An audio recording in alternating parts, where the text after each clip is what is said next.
Hey, what's up everyone? James here, and we are back covering the Monkey Prince. Yes, we are. Now, this is technically issue 1, but I'm calling this part 2 because in the first video I did, we went over Marcus's first appearance in the Asian celebration, and we did issue 0 in that video. So if you haven't seen that video, link is right here or in the description box down below. Now, just to give you guys a little preface here, this first arc in the series is basically an origin story. It's going over when Marcus became the Monkey Prince and how that all happened. So with all that out of the way, let's get right into it. So the story opens with narration from Marcus here, talking about one night in Gotham City during a thunderstorm. He woke up to stomping on his roof, and outside his room door he ended up following a trail of puddles in his house that led him to discovering Batman interrogating his parents. Now, this is a pivotal moment in Marcus's life, and it could explain his hate for superheroes. Batman ends up leaving, and when he sees Marcus is in the home, and he says to his parents while leaving, "Tell your employer this isn't over," most likely referring to any one of the villains they could have been working for at that time. Because if you guys remember in the last video, we learned that Marcus' parents are basically henchmen for hire. Now, it's because of this night, Marcus developed anxiety. And after that night, for many years, no matter where they moved, anytime he encountered anything that reminded him of that night, he would start to have anxiety. He would begin to wheeze and feel like he was drowning. And Marcus' parents end up moving back to Gotham after many years, and he finds himself in this situation yet again at Gotham High during PE. He ends up accidentally touching this kid whose name is Riz, and Riz pushes him into the pool. And you guys will learn quickly that Riz is going to be an ongoing high school bully for Marcus here. Sometime later, we find Marcus drying off in the school front office after almost drowning. The school janitor here approaches him, whose name is Mr. Zhu, who is definitely, if it isn't obvious, Shifu Pigsy in disguise. Man, I love Shifu Pigsy. I forgot to mention this one detail about him in part 1, you know, his connection to Journey to the West. So Shifu Pigsy is based on Zhu Beiji from Journey to the West, who's one of the central characters of that story. In the story, he was a powerful supernatural being that was at one point a commander of Heaven's naval forces, but ended up being banished to Earth for harassing the moon goddess Shanji. Now, it said while being banished to Earth, there was a mishap where he fell into a pig well, and that's how he was reborn as a part human, part pig creature. There are more details on him in that story, and I can get into it, but that will actually come in a later video, so be on the lookout for that. But anyways, he tells Marcus he has a cure for his anxiety and to meet him later after school. The funny thing that Shifu Pigsy says here is when Marcus's mom, Laura, arrives at the school, he's like, "Ooh, who's that wide-hip beauty coming toward us? Makes me regret my vow of celibacy." And I just cracked up when I read this. Laura asks Marcus, you know, what happened, and she quickly deduces it was Riz and his friends.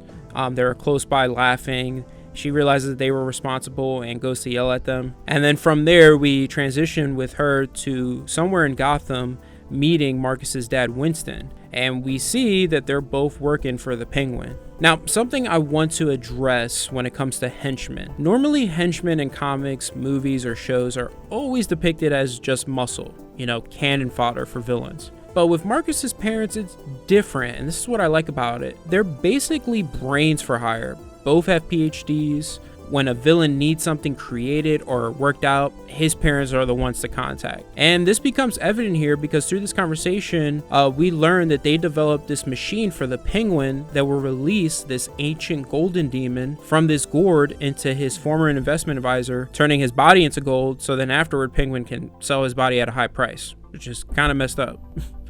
But despite Winston asking for more time, the Penguin insists on doing it now, and when the demon is released, instead of entering into the investment advisor, the demon enters the Penguin's body, but doesn't turn his body into gold, at least not yet.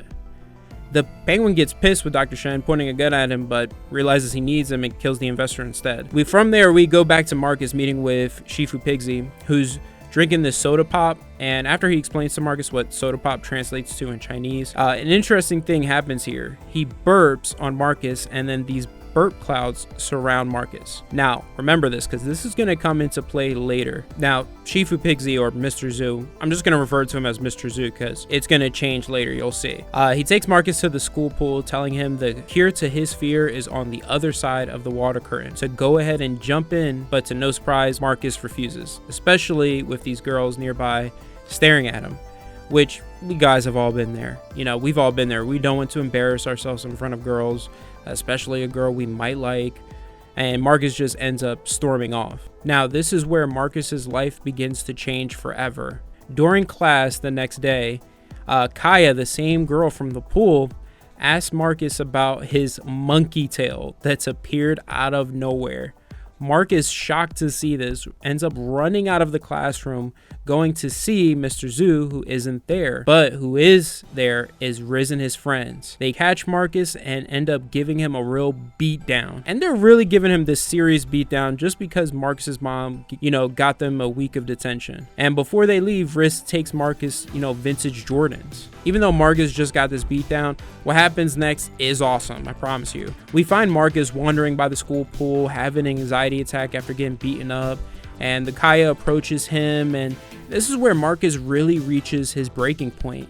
And thinking of Mr. Zoo's words, decides to finally face his fears and jumps right into the pool. Now, Marcus discovers the pool is an actual water curtain that leads him to this cave where he finds Mr. Zoo, who finally reveals his true form and says to Marcus, "Call me Shifu Pigsy.